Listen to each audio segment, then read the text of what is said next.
¿Y qué consecuencias tiene el principio de supremacía? Y bueno, tiene muchas,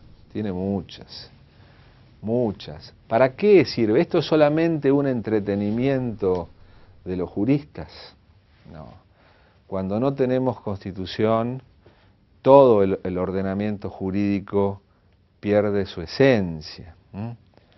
Pierde su esencia. La constitución es, en definitiva, la expresión jurídica del Estado, diría Kelsen. Por lo tanto, el principio de supremacía hace a esto. Yo les quiero mostrar a dos figuras que no sé si ustedes alguna vez han visto, pero si no se las quiero mostrar. Yo no sé si ahí lo ven bien. Bueno, este señor es John Marshall, o era John Marshall, porque ya no vive más. John Marshall fue el tercer juez de la Corte de los Estados Unidos, el tercer presidente. El primero fue Jay. Seguramente recordarán a Hamilton, Madison y Jay, los autores del Federalista. El primer presidente de la Corte de Estados Unidos fue Jay, el segundo fue Taney y el tercero fue John Marshall, el juez más famoso de la historia. Ha pasado a los anales de la historia como el juez más famoso de la historia.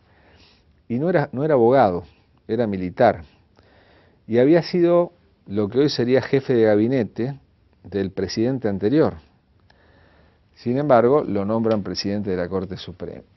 Eso, ¿por qué? Porque en los orígenes la Corte Suprema de los Estados Unidos cumplió una función política muy destacable. No fue un jurista de fina pluma como lo fue Story, Joseph Story, que integró la Corte con el juez Marshall, escribió los comentarios a la Constitución y fue amigo de Sarmiento. Por eso Sarmiento, siendo ministro de la Confederación, escribe los comentarios a la Constitución argentina a la manera de los comentarios de Story. Pero el juez Marshall fue el juez político. Y a él se deben algunas sentencias que construyeron este principio de supremacía. Me refiero a sentencias de la Corte de los Estados Unidos. ¿Y por qué cito a la Constitución de los Estados Unidos? No por pro-yanqui ni por pro-americanista, sino porque nuestro modelo de constitución se hizo mirando a la Constitución de los Estados Unidos. Sobre esto, ustedes van a leer largas polémicas, la primera y más difundida entre Sarmiento y Alberdi. Sarmiento lo acusaba a Alberdi de haberse copiado de la Constitución de los Estados Unidos, y hasta cuando se instaló la primera Corte Suprema Argentina en la época de Mitre, Sarmiento dijo que era mejor seguir directamente la jurisprudencia de la Corte de Estados Unidos, que era un cuerpo de doctrina muy valioso. Y Alberdi se encargó de contestarle a Sarmiento muchas veces de que la Constitución de los Estados Unidos era la fuente, era el modelo, pero que nuestra Constitución se había valido de muchas otras cosas, la historia del país, el derecho patrio, el derecho público provincial, e inclusive le llega a contestar en las célebres polémicas que tuvo con Sarmiento, le llega a contestar que 1000 veces se parece más nuestro poder ejecutivo al de Chile, al de la Constitución de Gania, que al de la Constitución norteamericana, porque no es exactamente igual.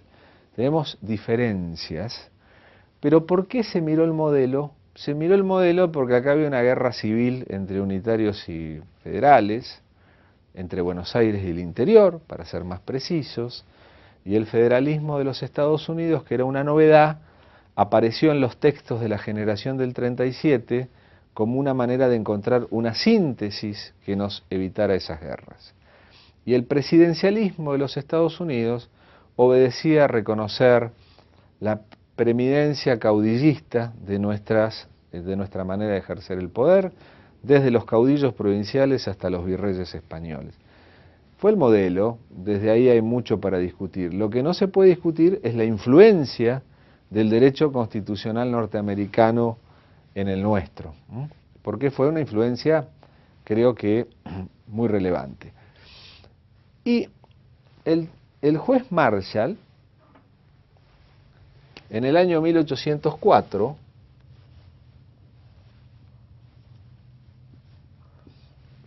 le toca protagonizar un fallo muy breve, tiene una página y media, señal de que no hace falta escribir largo para decir algo importante, más bien hace falta escribir claro, donde se planteaba una cuestión menor, una designación de jueces, era una cuestión de un mandamiento, de puesta en funcionamiento de jueces designados por el gobierno anterior, conflicto de poderes. Pero lo importante de esta sentencia, donde se plantea una cuestión donde estaba en juego el Poder Ejecutivo Nacional, tal vez no es esa la expresión exacta en los Estados Unidos, pero graficándolo, se pone en juego una decisión del gobierno federal frente a derechos, es que el juez Marshall establece que por arriba de las leyes está la Constitución. Y le dice a los poderes que por arriba de las leyes está la Constitución. Esto, por supuesto, que obedecía a muchas coyunturas de época. Nadie puede pensar que la construcción del derecho constitucional se hace por generación espontánea. Siempre la política tiene que ver en esto.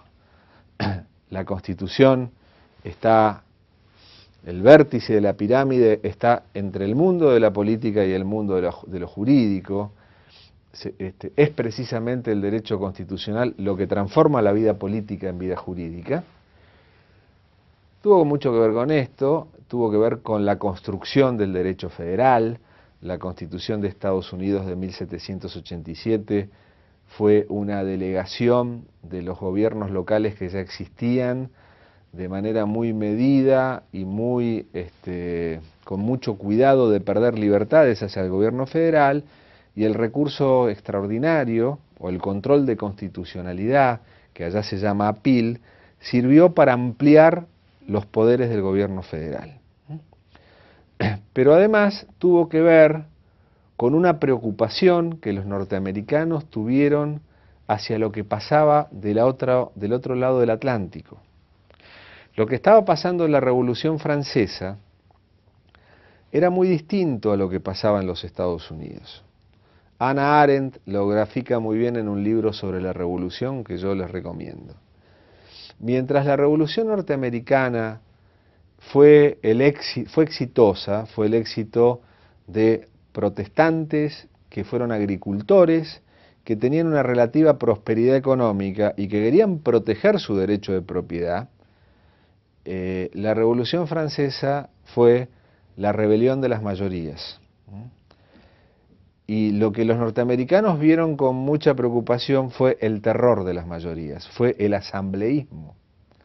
Lo que vemos reflejados en la Constitución, no tanto la Constitución francesa de 1791, sino la del 93, el triunfo de los jacobinos y la guillotina que se lleva a Danton y al propio Robespierre a la Plaza de la Concordia, y que, en definitiva, ese terror revolucionario no logra a los franceses pobres que no podían comer pan, no logra sacarlos de la pobreza. Tiene que venir Napoleón y construir un imperio para llevar adelante el éxito de la Revolución Francesa.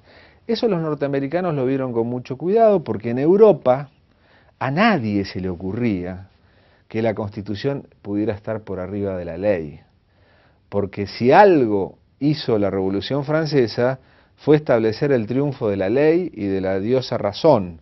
Hay estatuas de la ley y de la diosa. Yo no sé por qué la mayoría de esas estatuas se grafican como mujeres desnudas, pero por todo Francia uno encuentra invocaciones a la diosa razón, a la ley, y la ley vista como la expresión de la voluntad infalible. Decía Rousseau, todo dentro de la ley, nada fuera de la ley, es la expresión de la voluntad general. Y entonces, ¿quién le iba a venir a decir a la ley lo que hay que hacer o lo que no hay que hacer? Fíjense que por algo la mayoría de las constituciones europeas son parlamentarias, porque la ley está por arriba de todo.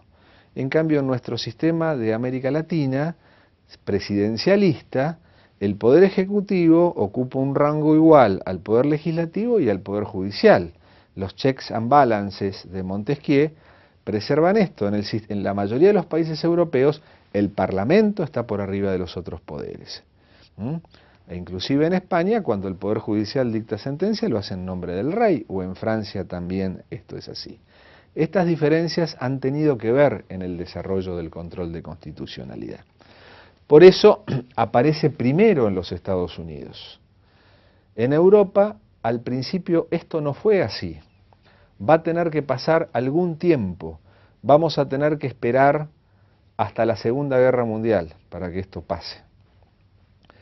Porque esta idea de supremacía de la ley hizo que fuera no solamente impensable el control de constitucionalidad, sino que los documentos constitucionales eran vistos como meras cartas políticas en Europa.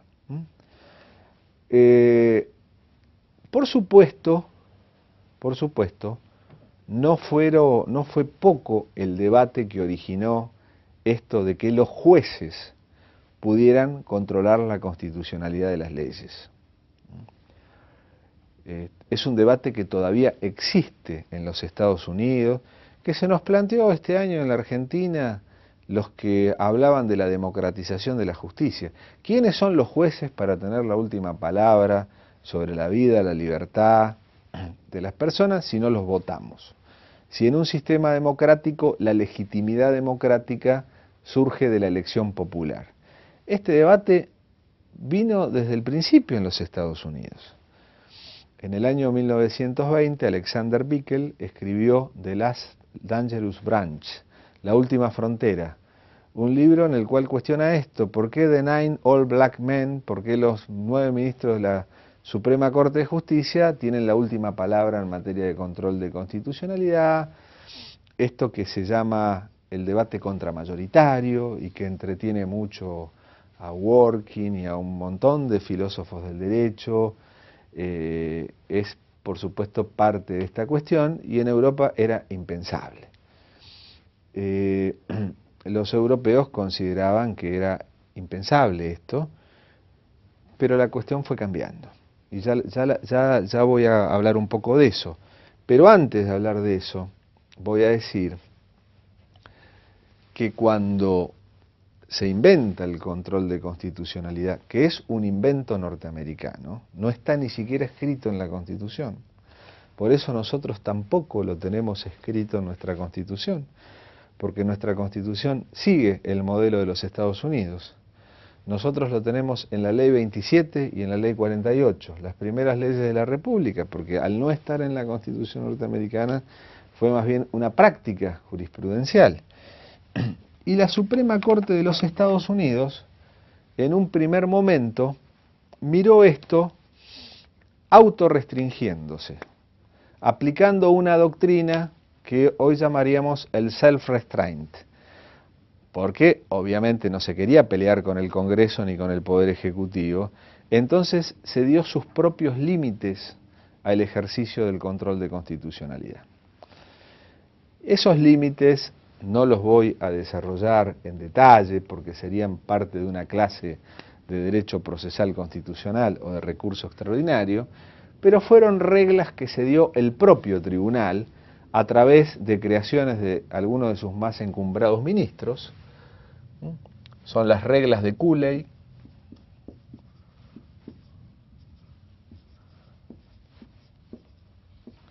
y las reglas de Brandeis. No tengo ahora tiempo para exponerlas en detalle, pero son más o menos las que conocemos en nuestra Ley 48, que para que haya un control de constitucionalidad tiene que haber una causa judicial.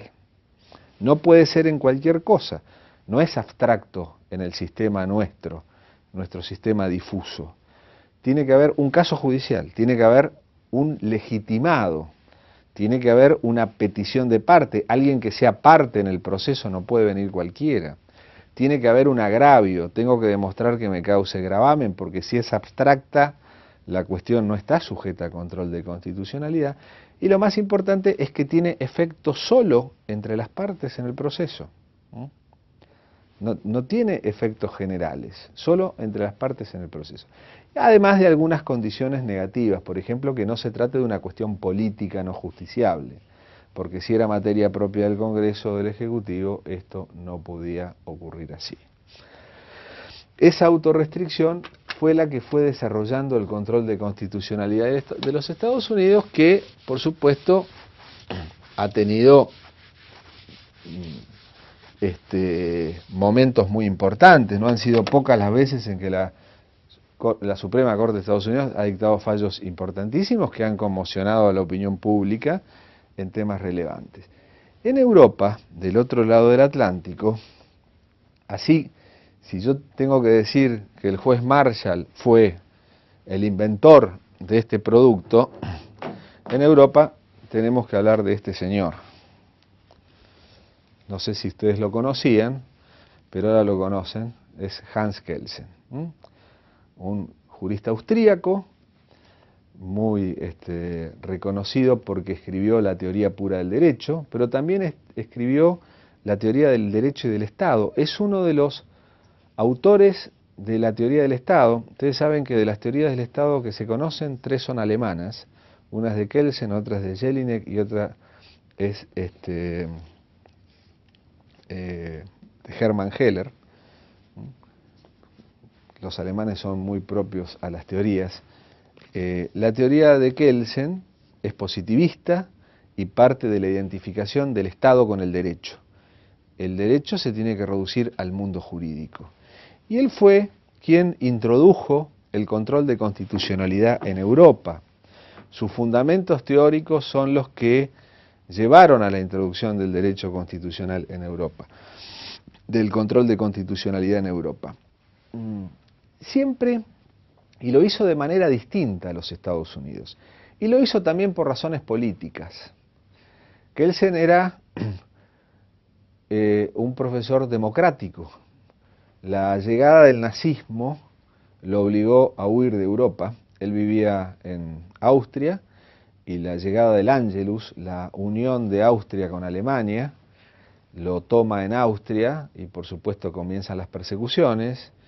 Le pide ayuda a un ex colega que se quedó en Alemania, que fue Carl Schmitt, también un destacado teórico alemán, escribió una teoría de la Constitución, pero a diferencia de Kelsen, que se fue a vivir a Berkeley, a California, y allí terminó enseñando, el profesor Schmitt se transforma en el teórico del decisionismo, es decir, una doctrina jurídica que sirvió para la Constitución, para que la Constitución de Weimar, una constitución de entreguerras, de entre la Primera y Segunda Guerra Mundial, que rigió bajo la presidencia de Friedrich Ebert, un presidente socialista, esa constitución tan progresista que se la ve como ámbitos del constitucionalismo social, sirviera para que Hitler gobernara con ella y la interpretara de una forma tal en la cual el canciller de Reich se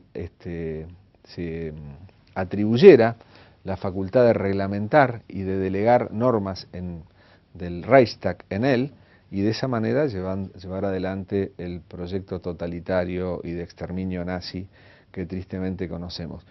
Contrapongo la figura de Kelsen a la de Schmitt, no obstante que Schmitt ha hecho aportes teóricos muy importantes por las razones ideológicas que esto representa.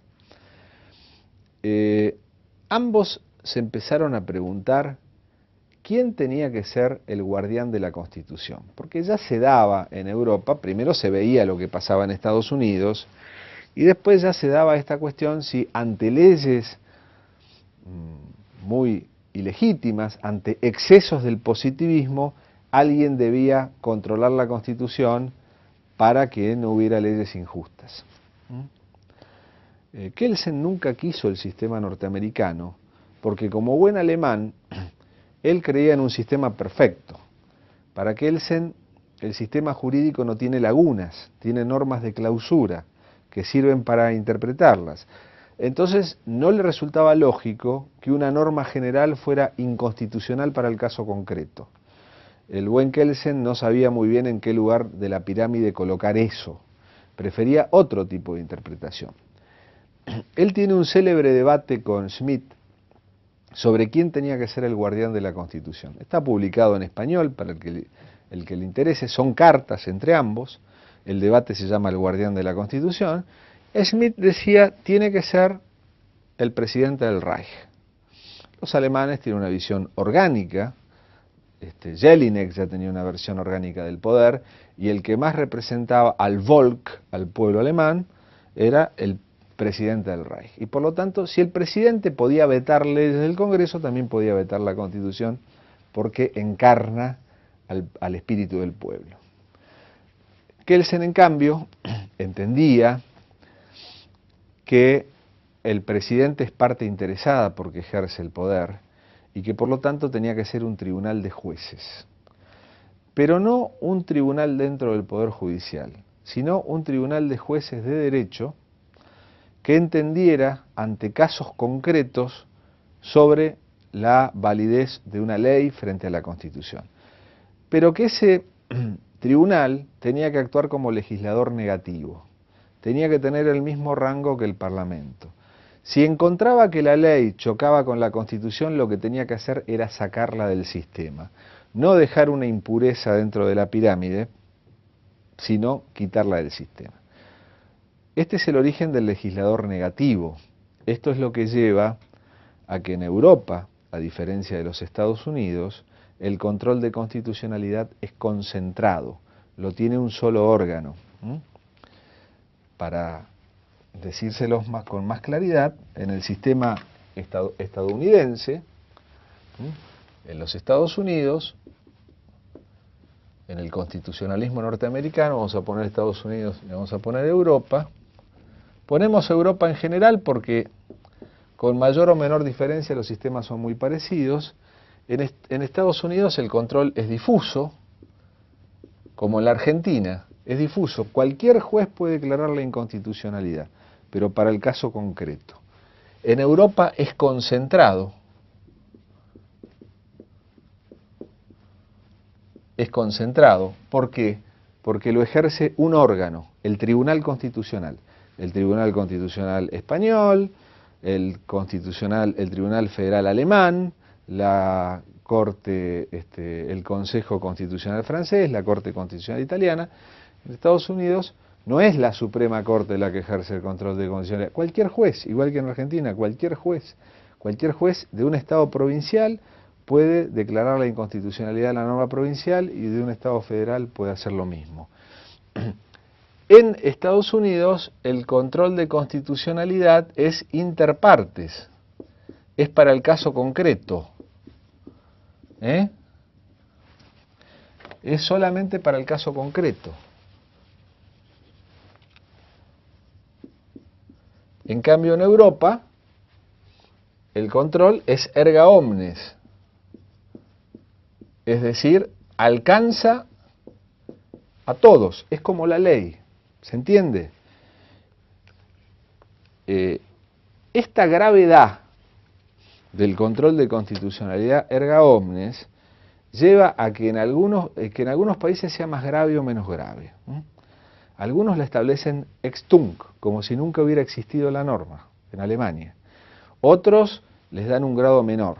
Ya voy a hablar de esto.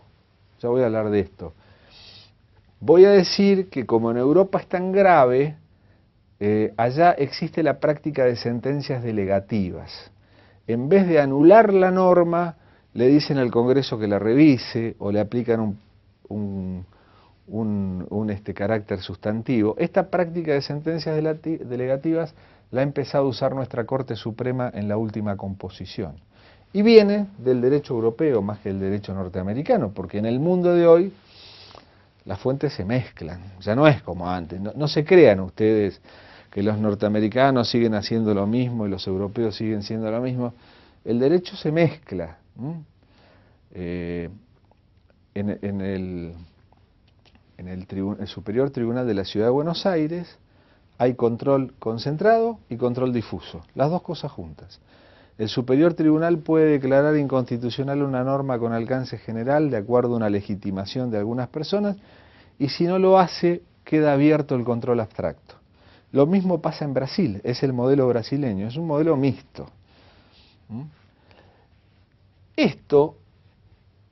Esto que en general es así, con algunas particularidades, tiene este inventor, el doctor Kelsen, que él lo escribió para un proyecto de constitución para Austria.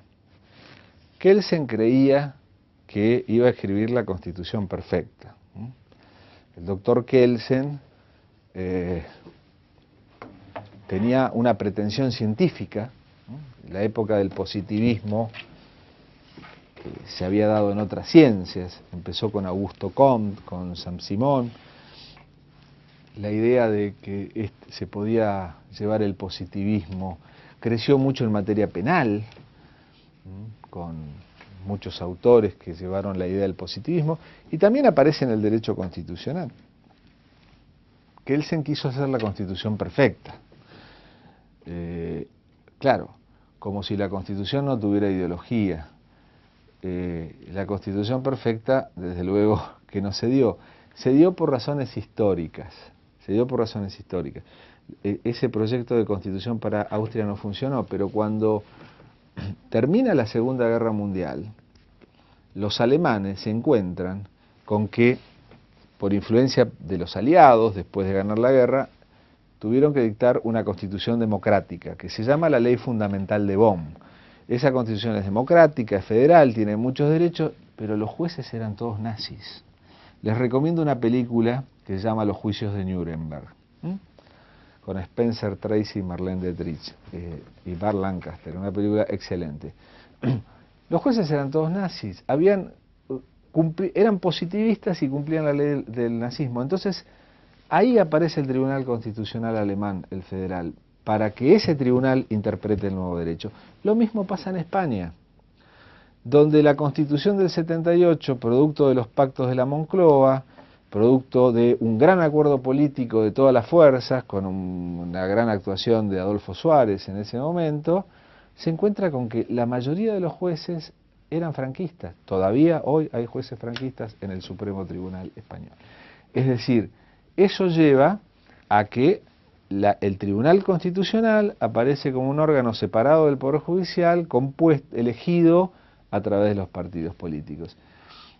Con esto quiero decirles que es muy difícil trasladar a las ciencias del derecho y a las ciencias sociales una aplicación lógica como se da en las ciencias exactas o en las ciencias naturales. Estas son construcciones humanas. Estas construcciones humanas tienen esta pretensión racionalista que yo les he mencionado, pero dependen en definitiva de sistemas de creencias. Y esos sistemas de creencias se sustentan en las experiencias vividas, experiencias terribles, como el nazismo, como el franquismo, como la Segunda Guerra Mundial, como la Primera Guerra, que sacuden a los pueblos y los hacen pensar que aferrándose a un código de convivencia en común les va a ir mejor. El éxito de la Constitución norteamericana es en buena medida el éxito político de una nación que logró crecer. Es muy difícil sustentar esto sin una ideología. Max Weber decía, en definitiva, la soberanía reposa en la creencia generalizada en una determinada legitimidad. La Constitución también reposa en eso. Y es ingenuo creer que cualquier proyecto constitucional va a ser ajeno a los vaivenes políticos de un país. Siempre va a estar la historia, pero subyace la pretensión de que en algún momento los pueblos se ponen de acuerdo y dicen, desde ahora esta es la norma, y esta norma no la podemos interpretar de manera discrecional, no la podemos interpretar con la ley de más fuerte. A esa norma la vamos a interpretar con un sistema de valores jurídicos, y ese es el ordenamiento jurídico. Y a eso es a lo que responde el constitucionalismo también.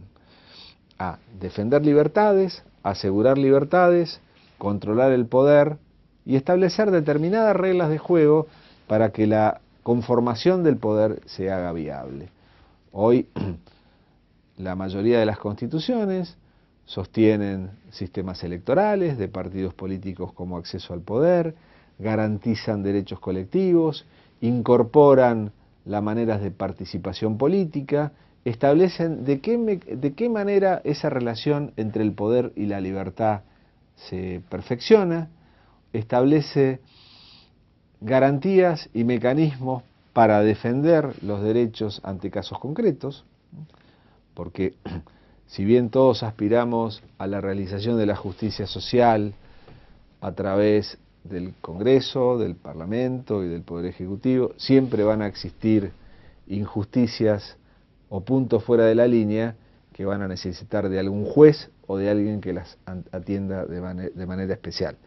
Por aquello que diría Radbruch, la injusticia extrema nunca es derecho, por más que el derecho pueda atender a perfeccionar todo. En definitiva, he tratado en una síntesis muy apretada en esta clase introductoria querer explicarles por qué tenemos que obedecer la Constitución, para que no nos ocurra como ocurrió alguna vez en la Argentina cuando se presentó la reforma del Código Civil, de la Ley 17711, cuando un ministro del Interior de un gobierno de facto, que redactó el proyecto de Código Civil, cuando pronunció su discurso, dijo que el Código Civil era una norma muy importante porque allí estaba la protección de los derechos de todos, y no como la Constitución, que es una norma que venía cuando venía la democracia. Tal vez el doctor Borda o muchos juristas de la época pensaban así porque veían que la Constitución iba y venía, pero el equívoco está en que si no defendemos la supremacía de la Constitución, si no defendemos la vigencia de la Constitución, nos pueden pasar las cosas que nos pasaron. Y nosotros también hemos aprendido con grave dolor que no basta mencionar la creencia fetichista en un texto, como a veces se ha levantado, establecer a la Constitución nada más que un símbolo. Muchas veces la Constitución fue eso en la Argentina, como la escarapela, la bandera o el himno, un símbolo que se tenía allí, que se veneraba, pero que no se cumplía. Si no la cumplimos y no la ponemos en marcha, poco vamos a hacer por ella y poco vamos a hacer por nosotros.